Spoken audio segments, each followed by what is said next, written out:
आज 2077 साल असोज 6 गते मंगलबार काठमाडौँमा रेडियो एनआरएन 99.1 देशभर विभिन्न एफएम र संसारभर रेडियो nrn.com मार्फत प्रसारण भइरहेको नेपाली रेडियो नेटवर्कको नेपाली खबरमा सरोज कोइराला र उषा किरणको नमस्कार। नियमित प्रक्रिया मिचेर नयाँ मुख्य सचिव बनाइदै राजस्व छली गर्नेहरू फेरि सक्रिय।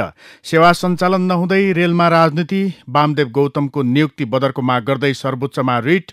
कीर्तिमानी आरोही शेर्पाको निधन लगायतका खबर आजका पत्रपत्रिकाको अघिल्लो पृष्ठमा छापिएका छन्। राजधानी दैनिकमा छापिएको दलित र गरिब विद्यार्थीका लागि निःशुल्क होम ट्युसन शीर्षकको खबरलाई हामीले आजको खास खबर बनाएका छौं। कोरोना महामारीका कारण देशभरि पठन पाठन ठप्प रहेको बेला केही युवाले होम ट्युसन शुरू गरी बालबालिकाका लागि देवदूतको रूपमा काम गरिरहेका छन्। जनकपुर धाम 11 का किसान शाह, बालकिशन भगत, नितेश सिंह र नीतिश शाह दलित, गरिब र परिवारमा गएर दैनिक ट्युसन पढाइरहेका छन्। चारैजना जनकपुरको एक निजी क्याम्पसमा 12 मा पढिरहेका छन्, तर अहिले घर घरमै गएर ट्युसन पढाउने अभियानमा अग्रसरता देखाएका छन्। एकातिर विद्यालयमा पढाइ पूर्ण रूपले ठप्प रहेको छ भने अर्कोतर्फ ट्युसन कार्य र कोचिङ सेन्टर पनि फागुनदेखि बन्द छ। होम ट्युसनमा पढिरहेका ती विद्यार्थी धेरै मुस्किलले विद्यालयमा 1 वर्ष अघि नाउँ लेखाएका थिए। 1 कक्षादेखि 8 कक्षासम्मका यी विद्यार्थी बाहिर जाने खतरा फेरि देखेर पढाउने अभियान शुरू गरेको जनकपुर धामका 11 का किशन शाहले बताएका छन्। अहिले तिनीहरू जनकपुर धाम 11 को हनुमान मन्दिर नजिकका 17 जनालाई पढाइरहेका छन्। सुरुमा घरमा हामीले पढाउने अभिभावक भन्दा तिनीहरू वास्तै गरिरहेका थिएनन्। कति त कोरोना संक्रमण हुन्छ भन्ने गर्थे, तर कोरोनाका लागि मास्क, पन्जा र सेनिटाइजर प्रयोग गरेर गर्ने भनेपछि अभिभावक राजी भएका थिए। होम ट्युसनका शिक्षक नीतिश सिंहले बताएका छन्। पढिरहेका सबै दलित र गरिबका बालबालिका छन्। सरले ट्युसनमा पढाउँदा धेरै राम्रो लाग्छ, 10 वर्षीय गुडिया मण्डलले बताएकी छन्। ट्युसनमै पढिरहेकी मालती शाहलाई घरमै सर आएर पढाउँछन् भन्ने थाहा थिएन। उनले भनिन्, घरमा पढाउँदा सरले कुट्नु पनि हुन्न, कहिलेकाहीँ सक्लेट दिनुहुन्छ। अधिकांश बालबालिकाको पुरै किताब र कापी थिएनन्। स्थानीय सामाजिक कार्यकर्ता अमित शाहले सबैका लागि कापी र किताब किनिदिएका छन्। नेपाली रेडियो नेटवर्कको नेपाली खबरमा अब पहिलो पृष्ठका खबरहरू। राजधानी दैनिकले नियमित प्रक्रिया मिचेर नयाँ मुख्य सचिव बनाइदै शीर्षकमा खबर छापेको छ। नियमित प्रक्रियाबाट मुख्य सचिव हुने प्रावधान मिच्दै सरकारले आफू अनुकूलका व्यक्तिलाई मुख्य सचिव बनाउने तयारी गरेको छ। सरकारले मुख्य सचिव लोकदर्शन रेग्मीलाई केही दिनभित्रै राजीनामा दिन लगाएर परराष्ट्र मन्त्रालयका सचिव शंकरदास बैरागीलाई मुख्य सचिव बनाउने गरी आन्तरिक गृह कार्य अघि बढाएको हो। सरकारको इच्छा बमोजिम मुख्य सचिव रेग्मीले राजीनामा दिए। निजामती सेवाको सर्वोच्च पद मुख्य सचिवका लागि आधा दर्जन सचिव प्रतिस्पर्धामा भए पनि अन्ततः परराष्ट्र सचिव बैरागीले बाजी मार्ने निश्चित छ।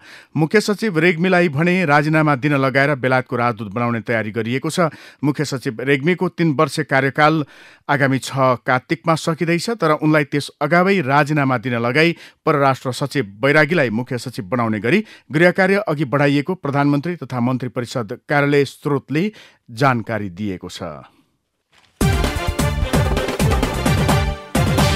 लामो समयको लकडाउन खुलेसँगै पुनः राजस्व छली गर्नेहरू सक्रिय हुन थालेका छन्।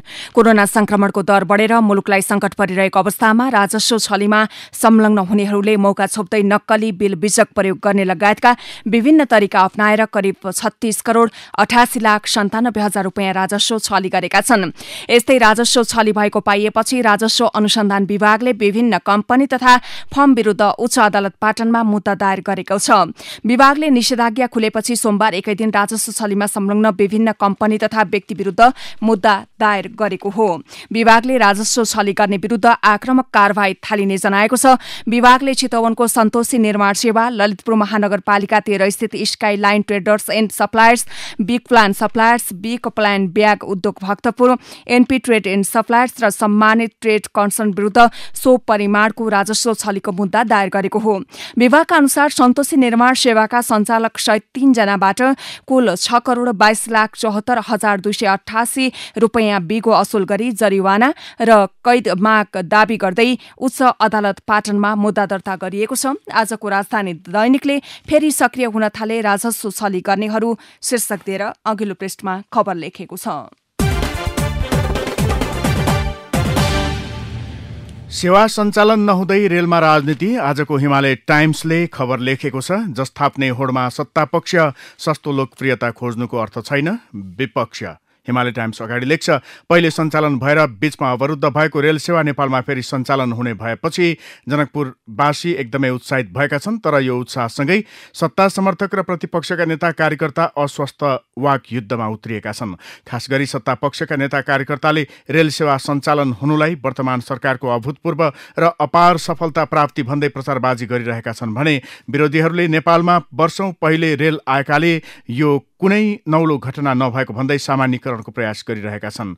खास गरी सामाजिक सञ्जालमा यस्ता तर्क वितर्कहरू पर्याप्तै उब्जिएका छन्। दुवै पक्षका प्रतिक्रियाहरू एक पक्षीय अतिवादका पछाडि कुदिरहेको भान हुन्छ। लामो समयसम्म रोकिएको रेल सेवा सञ्चालन हुने अवस्था देखिएपछि आम नागरिकमा पनि उत्साहको सञ्चार भएको छ। रेललाई लिएर नयाँ राजनीतिक दाउपेच सुरु भइसकेको छ। सत्तापक्षले यसलाई आफूहरूको पहल कदमीबाट नेपालीहरूले रेल चढ्ने सपना पूरा हुने अवस्था आएको भन्दै अर्थ्याइरहेका छन्। नयाँ रेलले सपना पूरा भएको र नेपालीले पहिलोपटक रेल देखेको जस्तो प्रचारबाजी गरियो। तर स्रोतका अनुसार नेपालका प्रथम राष्ट्रपति डाक्टर रामवरण यादव भारत भ्रमणमा जाँदा नै भारत सरकारले रेल अनुदानमा दिने सम्झौता भएको थियो। तर यस सम्बन्धमा रेलवेका पदाधिकारीले आफूहरूलाई जानकारी नभएको प्रतिक्रिया दिएका छन्। सत्तारूढ नेपाल कम्युनिस्ट पार्टी नेकपाका उपाध्यक्ष वामदेव गौतमको राष्ट्रिय सभा सदस्यमा भएको नियुक्ति बदरको माग गर्दै सर्वोच्च अदालतमा रिट दर्ता भएको छ। वरिष्ठ अधिवक्ता दिनेश त्रिपाठीले नेकपाका उपाध्यक्ष गौतमको राष्ट्रिय सभा सदस्यमा भएको नियुक्ति बदर गर्न माग गर्दै सोमबार सर्वोच्चमा रिट दर्ता गर्नुभएको हो। गौतमको नियुक्ति असंवैधानिक भएकाले बदरको मागसहित आइतबार पेश गरेको निवेदन सोमबार दर्ता भएको वरिष्ठ अधिवक्ता त्रिपाठीले जानकारी दिनुभएको छ। आजको हिमालय टाइम्सले खबर लेखेको छ। यसैबीच सोमबार स्थगित भएको सत्तारूढ नेपाल कम्युनिस्ट पार्टी नेकपाको सचिवालय बैठक आज बस्दैछ। आइतबारबाट पेरिस डाँडा स्थित पार्टी कार्यालयमा शुरू भएको नेकपाको सचिवालय बैठक हिजो एकाएक स्थगित भएको थियो। नेकपाले हिजो 1 बजेका लागि सचिवालय बैठक तय गरेको थियो। तर प्रवक्ता तथा सचिवालय सदस्य नारायण काजी श्रेष्ठले हिजो बिहान 10:30 बजे ट्वीट गर्दै बैठक स्थगित गरिएको जानकारी दिनुभएको हो। उहाँका अनुसार नेकपाको सचिवालय बैठक आजसम्मका लागि स्थगित भएको हो। यता नेकपाको आइतबार बसेको सचिवालय बैठकले मन्त्री परिषद पुनर्गठनका लागि छलफल अघि बढाएपछि प्रधानमन्त्री केपी शर्मा ओलीले पुनर्गठनको तयारी गर्नुभएको छ। मन्त्री परिषद पुनर्गठनको विषयमा हिजो पार्टी अध्यक्ष समेत रहनुभएका प्रधानमन्त्री ओली र नेकपा कार्यकारी अध्यक्ष पुष्पकमल दाहाल बीच भेटवार्ता भएको छ। उहाँहरू बीच बालुवाटारमा करिब 45 मिनट छलफल भएको बताइएको छ। यता कंग्रेसको पनि अर्को खबर छ। आसन्न 14औं महाधिवेशनको तयारीका बारेमा छलफल गर्न नेपाली कंग्रेसले केन्द्रीय कार्यसमिति बैठक बोलाएको छ। महाधिवेशनको तयारी सन्दर्भमा छलफल गर्न कंग्रेसले असोज 19 गतेका लागि केन्द्रीय कार्यसमिति बैठक बोलाएको हो। कंग्रेस केन्द्रीय कार्यसमितिको बैठक असोज 19 गते दिउँसो 2 बजे पार्टीको केन्द्रीय कार्यालय सानेपामा बस्ने कार्यालयका मुख्य सचिव कृष्ण प्रसाद पौडेलले जानकारी दिनुभएको छ। पार्टीको आगामी 14औं महाधिवेशनको तयारी सन्दर्भमा हुने उक्त बैठकमा केन्द्रीय कार्यसमितिका पदाधिकारी, केन्द्रीय सदस्यहरू तथा आमन्त्रित केन्द्रीय सदस्यको उपस्थितिका लागि निर्देश अनुसार अनुरोध गरिन्छ, पौडेलद्वारा जारी विज्ञप्तिमा भनिएको छ। बिना अक्सिजन 10औं पटक सगरमाथा आरोहण गरी विश्व कीर्तिमानको रेकर्ड राखेका पर्वतारोही आङ्ग्रिता शेर्पाको निधन भएको छ। हिमचितुवा उपनामबाट चर्चित शेर्पाको सोमबार बिहान 10 बजे काठमाडौँको जोरपाटीमा निधन भएको हो। नेपाल पर्वतारोहण संघका पूर्व अध्यक्ष आङछेरिङ शेर्पाले जोरपाटी स्थित छोरीको घरमा उनको निधन भएको बताए। आङ्ग्रिता कलेजो र ब्रेन सम्बन्धी समस्याबाट पीडित थिए। सोलुखुम्बुको थामेमा 72 वर्ष अघि जन्मिएका उनको शवलाई बौद्ध स्थित शेर्पा गुम्बामा राखिएको छ। बुधबार बौद्ध धर्म अनुसार दाह संस्कार गर्ने तयारी गरिएको पारिवारिक स्रोतले जनाएको छ। उनले सन् 1983 देखि विश्वको सर्वोच्च शिखर सगरमाथाको आरोहण सुरु गरेका थिए। सोही वर्ष नै शेर्पाले बिना अक्सिजन सगरमाथाको चुचुरामा पाइला टेकेका थिए। सर्वोच्च शिखर सगरमाथा मात्रै नभई उनले बिना अक्सिजन पाकिस्तानको माउन्ट केटु तथा नेपालका चोयु, मनासलु, लोत्से, अन्नपूर्ण, धौलागिरी लगायत दर्जनौं हिमालको पटक पटक सफल आरोहण गरेका थिए। चीनले केरुङ र तातोपानी नाका बन्द गरेपछि बालबालिकालाई दिइने बीसीजी खोपमा प्रयोग हुने 11 लाख थान अटो डिस्पोजेबल सिरिन्ज भित्र नसकेको छैन। नाका 3 सातादेखि बन्द हुनाले सिरिन्ज बोकेको कन्टेनर चिनिया सड़कमा अलपत्र छ। कोभिड-19 संक्रमण नियन्त्रण र उपचारका लागि खरिद गरिएका पीसीआर मेसिन, भीटीएम किट, पीपीई, मास्क, सेनिटाइजर लगायतका स्वास्थ्य सामग्री पनि चीनको गोदाममा थन्किएको व्यवसायीले बताएका छन्। रसुवागढीमा कोभिड-19 संक्रमित भेटिएको र तातोपानीको नेला क्षेत्रमा स्थानीय ताल फुट्ने सम्भावना रहेको भन्दै चीनले नाका बन्द गरेको हो। स्वास्थ्य सेवा विभागले साता अघि नै केरुङको सड़कमा अलपत्र सिरिन्ज भित्राउनका लागि सहजीकरण गरिदिन रसुवागढी भन्सारलाई पत्र पठाएको थियो। विभागले भन्सारलाई लेखेको पत्रमा भनिएको छ, बाल बालिकाको खोपलाई चालू राख्न नभई नहुने सिरिन्जको स्टक कम रहेको छ। सिरिन्ज भित्रन ढिलाइ भए बालबालिकाको खोप प्रभावित हुने जानकारी विभागले स्वास्थ्य मन्त्रालयलाई दिइसकेको छ। भन्सारले भने आफ्नो पहलबाट सामान ल्याउन नसक्ने जानकारी माथिल्लो निकायमा दिइसकेको छ। आजको कान्तिपुर दैनिकले केरुङमा रोकिए 11 लाख सिरिन्ज बीसीजी खोप प्रभावित हुन सक्ने भन्दै खबर लेखेको छ। बैंकले ब्याजदर घटाउँदा बचतकर्ता मारमा नागरिक दैनिकमा खबर छ। बैंकहरूले निक्षेपमा दिने ब्याज अकस्मात घटाउँदा बचतकर्ता मारमा परेका छन्। पछिल्लो समय कर्जाको मागमा आएको शिथिलताले तरलता कर्जायोग्य रकम बढेको कारण देखाउँदै बैंकहरूले निक्षेपमा दिने ब्याजमा भारी कटौती गर्न थालेका छन्। यसरी निक्षेपमा दिने ब्याज घटाएपछि त्यसले बचतकर्तालाई घाटा मात्र पार्ने होइन, बचत गर्न पनि निरुत्साहित गर्ने विज्ञहरूको चिन्ता छ। वाणिज्य बैंकहरूले प्रकाशन गरेको सूचना अनुसार अब बचतकर्ताले बढीमा 4% भन्दा धेरै ब्याज प्राप्त गर्न सक्ने छैनन्। कतिपयले त बचतमा दिइने ब्याजदर 2% सम्म झारेका छन्। यो ब्याजदर बैंकहरूले अघिल्लो वर्ष प्रदान गरेको 7% को ब्याज प्रतिफल भन्दा धेरै कम हो। यससँगै अब बचतको वास्तविक ब्याजदर ऋणात्मक भएको छ। मूल्य वृद्धि दर भन्दा बैंकहरूले प्रदान गर्ने ब्याजदर कम भएको अवस्थालाई ऋणात्मक ब्याजदर मानिन्छ। नेपाल राष्ट्र बैंकका अनुसार अघिल्लो आर्थिक वर्षमा वार्षिक औसत मुद्रास्फीति 6.5% रह्यो। 6.5% मुद्रास्फीति हुँदा बैंकमा 2% बचत गर्दा पैसाको मूल्य 4.5%ले क्षयीकरण हुन्छ। ब्याजदर बढ्ने बेलामा भद्र सहमति गरेर निक्षेप दरमा सीमा तोक्ने बैंकरहरू घट्दा भने ब्याजदर बजारले निर्धारण गर्ने भन्दा पन्छिन्छन्। कतारमा कोभिड-19 का कारण रोजगारी गुमाएका नेपाली श्रमिक स्वदेश फर्कनु नपर्ने भएको छ। कतार सरकारले बेरोजगार श्रमिकलाई रोजगारी दिने नीति ल्याएपछि उनीहरू पुनः रोजगारीको मौका पाउने भएका हुन्। कतार स्थित नेपाली दूतावासका अनुसार त्यहाँ श्रमिकको अभाव भएपछि कतारले यस्तो नीति ल्याएको हो। अब रोजगारी गुमेकै कारणले नेपालीहरू घर फर्किनु पर्दैन। कतारका लागि नेपाली राजदूत नारदनाथ भारद्वाजले भनेका छन्, जसको कम्पनी बन्द भएको छ वा रोजगारी गुमेको छ उसैलाई कतार सरकारले नै सिप दक्षताका आधारमा रोजगारी उपलब्ध गराउनेछ। आजको कान्तिपुर दैनिकले खबर लेखेको छ। यस्तै अर्को खबर छ, विदेशी टेलिभिजनमा नेपाली विज्ञापन हाल्न नपाइने प्रावधानसहित आगामी कार्तिक 8 गते भित्र क्लिन फिट लागू गर्न संसदको विकास तथा प्रविधि समितिले सरकारलाई निर्देशन दिएको छ। सरकारले अघिल्लो वर्ष पारित गरेको विज्ञापन ऐनमा कार्तिक 8 गतेदेखि नेपालमा प्रसारण हुने विदेशी टेलिभिजनले क्लिन फिट लागू गर्नुपर्ने व्यवस्था छ। समितिले संचार तथा सूचना प्रविधि मन्त्रालय सचिव हरिप्रसाद बस्याल सहित सरकारवाला संघको छलफलमा यस्तो निर्देशन दिएको हो। समितिले सरकारलाई विज्ञापन ऐन बमोजिम गठन गर्नुपर्ने, विज्ञापन बोर्ड कार्तिक 7 भित्र गठन गर्न र क्लिन फिट लागू गर्न निर्देशन दिएको छ। स्वास्थ्य सेवा सुधारको माग गर्दै 8 दिनदेखि सत्याग्रहमा बसिरहेका डाक्टर गोविन्द केसी हिंसाको भयले काठमाडौँका लागि प्रस्थान गरेका छन्। सोमबार नेपालगञ्ज आएका डाक्टर केसी मंगलबार काठमाडौँ पुग्दैछन्। उनलाई भेरी अस्पतालको आइसियूमा राखिएको छ। सोमबार नेपालगञ्ज काठमाडौँ उडान नभएपछि डाक्टर केसीलाई भेरी अस्पतालमा राखिएको प्रमुख मेडिकल सुपरिन्टेन्डेन्ट डाक्टर प्रकाश बहादुर थापाले बताए। मंगलबार 11:30 बजेको उडानबाट काठमाडौँ पुग्ने योजना छ। डाक्टर केसीले सत्याग्रह काठमाडौँमा पनि जारी राख्ने जनाएका छन्। जुम्ला छाडेका डाक्टर केसी नेपालगञ्जमा आज काठमाडौँ आउँदै अनसन जारी, नयाँ पत्रिकाले खबर छापेको छ। अब भित्री पृष्ठका खबरहरू। भारततर्फ गाँजा ओसार पसार गर्ने कारोबारीले सर्लाहीलाई ट्रान्जिट बनाउन थालेका छन्। अघिल्लो शनिबार राति भारतीय सीमा क्षेत्र नजिकबाट जिल्ला प्रहरी कार्यालयको गस्ती टोलीले गाँजा बोकेर भारततर्फ गइरहेको एक ट्रकलाई नियन्त्रणमा लियो। जिल्ला प्रहरी कार्यालय सर्लाहीका अनुसार प्रहरी उपरीक्षक सन्तोष सिंह राठौड नेतृत्वको गस्ती टोलीले ना 4 ख 8748 नम्बरको 10 चक्के ट्रक नियन्त्रणमा लिएको हो। पर्सा गाउँपालिका 5बाट नियन्त्रणमा लिएको उक्त ट्रकमा 309 किलो गाँजा बरामद गरिएको प्रहरी उपरीक्षक राठौरले जानकारी दिएका छन्। प्रहरी गस्ती टोलीलाई देख्ने बित्तिकै ट्रक चालक भने फरार भएको जिल्ला प्रहरी कार्यालय सर्लाहीले जनाएको छ। पोखरामा प्याजको अधिकतम मूल्य 70 रुपैयाँ कायम गरिएको छ। भारतले प्याज निर्यातमा प्रतिबन्ध लगाएसँगै पोखराका व्यापारीहरूले कृत्रिम अभाव खडा गरी मूल्य बढाएपछि प्रशासनले प्याजको अधिकतम मूल्य तोकेको हो। प्रशासनले व्यवसायीसँगको छलफलपछि प्याजको अधिकतम खुद्रा मूल्य 70 रुपैयाँ कायम गरेको उद्योग वाणिज्य तथा उपभोक्ता हित संरक्षण निर्देशनालयका प्रमुख गोकुल शर्मा पौडेलले जानकारी दिए। वर्षभरको आधा व्यापार दशैंका बेला हुन्थ्यो, त्यसका लागि व्यवसायीले चैतदेखि सामान अर्डर गर्न थाल्थे। उत्पादक कम्पनीले 1-2 महिनामा डेलिभरी दिन्थे, त्यसपछि आयात गर्दा करिब 2 महिनासम्म लाग्थ्यो। साउनबाट दशैंका सामान झार्न व्यवसायलाई भ्याइ नभए हुन्थ्यो, तर यसपालि न माहौल छ न व्यापार। कोरोना र लकडाउनका कारण व्यवसायले अर्डर गरेका लत्ता कपडा आयात गर्न सकिरहेका छैनन्। दशैं सिजनमा वर्षभरकै आधा व्यापार हुन्थ्यो, दैनिक 15 लाखभन्दा बढीको सामान बेचिन्थ्यो। टाकुरा सुजका सञ्चालक नवराज गौतमले भनेका छन्, अहिले 10% व्यापार पनि छैन।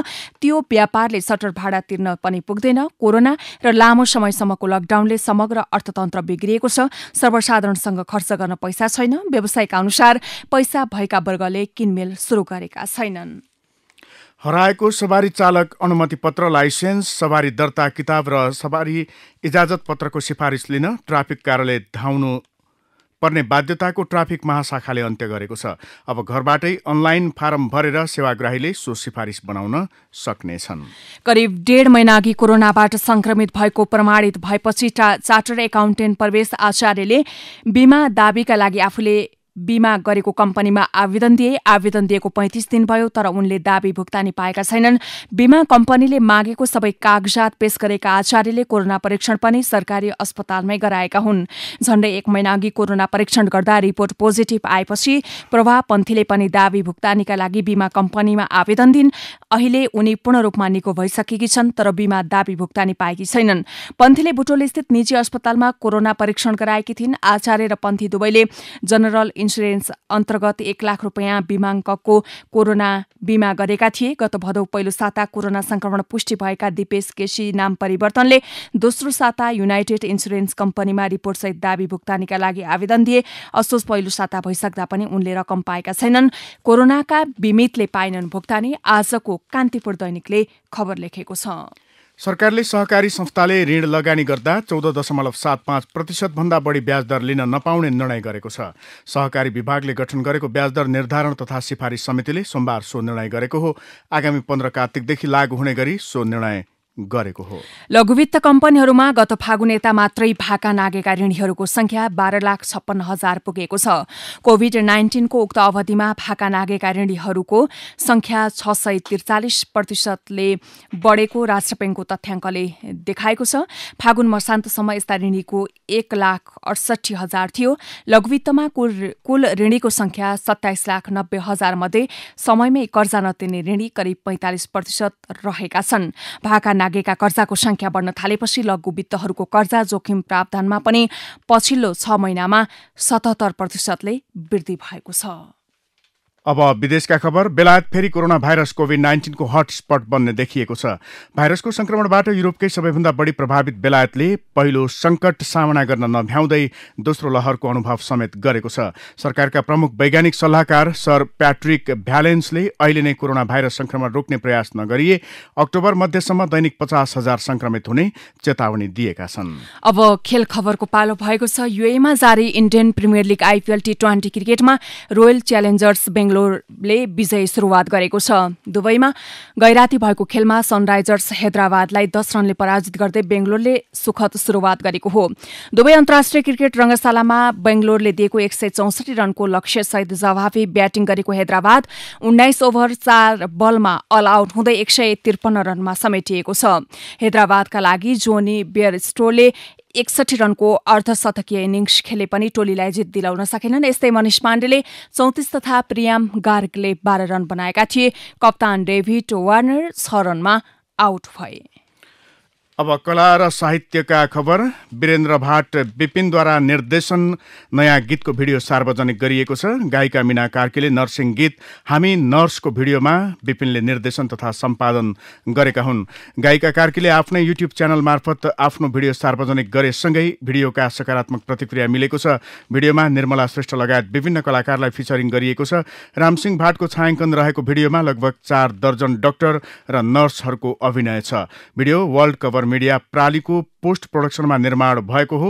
लोकप्रिय गीतकार तथा संगीतकार राजकुमार बगरको शब्द र संगीत रहेको यस गीतमा कमल सौरागको म्युजिक एरेन्ज रहेको छ। गायिका मीना स्वयं एक नर्स हुनुहुन्छ। यता कलाकार ज्योति काफ्लेको लेखन तथा निर्देशनमा नयाँ टेलिश्रृङ्खला गन्जागोल प्रसारणमा आएको छ। लामो समय विभिन्न चलचित्र तथा टेलिश्रृङ्खलामा काम गर्दै आउनुभएका ज्योतिको गन्जागोल सोमबार साँझ 7:25बाट नेपाल टेलिभिजन मार्फत नियमित प्रसारणमा आएको हो। हास्य टेलिश्रृङ्खला भद्रगोलका 2 मध्ये एक निर्देशक काफ्लेले उक्त श्रृङ्खलाबाट हात झिकेपछि आफ्नै प्रोडक्सन फोके नेपाल मिडिया प्रालीबाट नयाँ श्रृङ्खला ल्याउनु भएको हो। नेपाली रेडियो नेटवर्कको नेपाली खबरमा अब सम्पादकीय विचारको पालो भएको छ।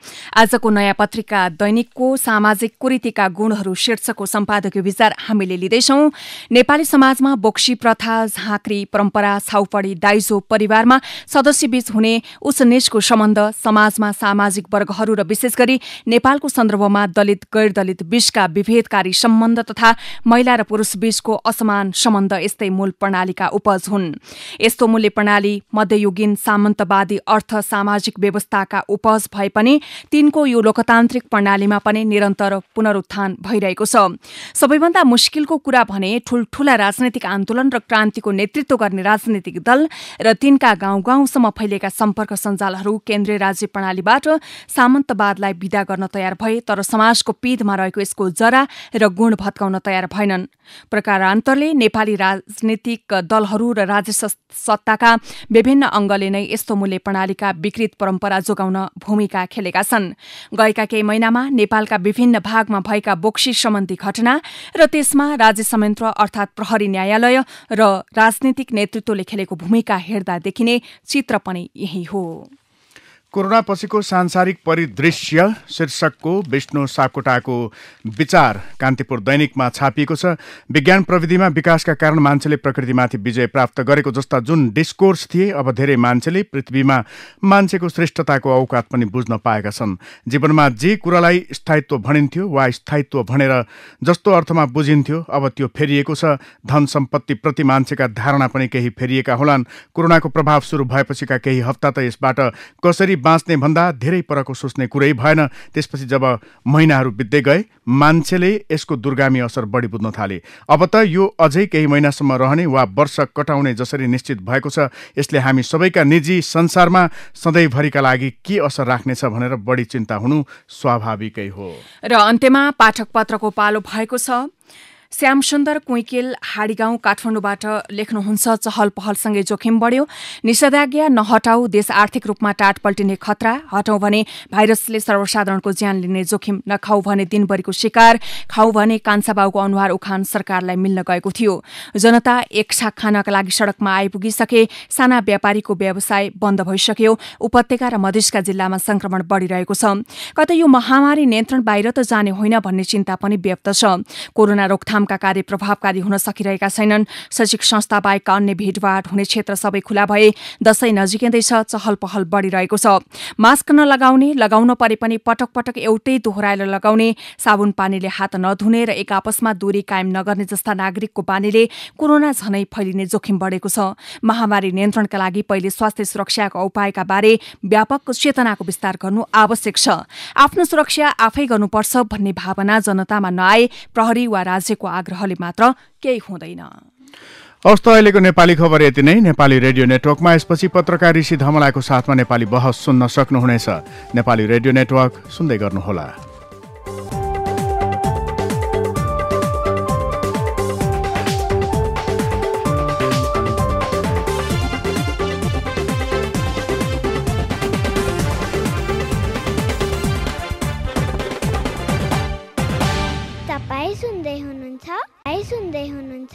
सुन्दै हुनुहुन्छ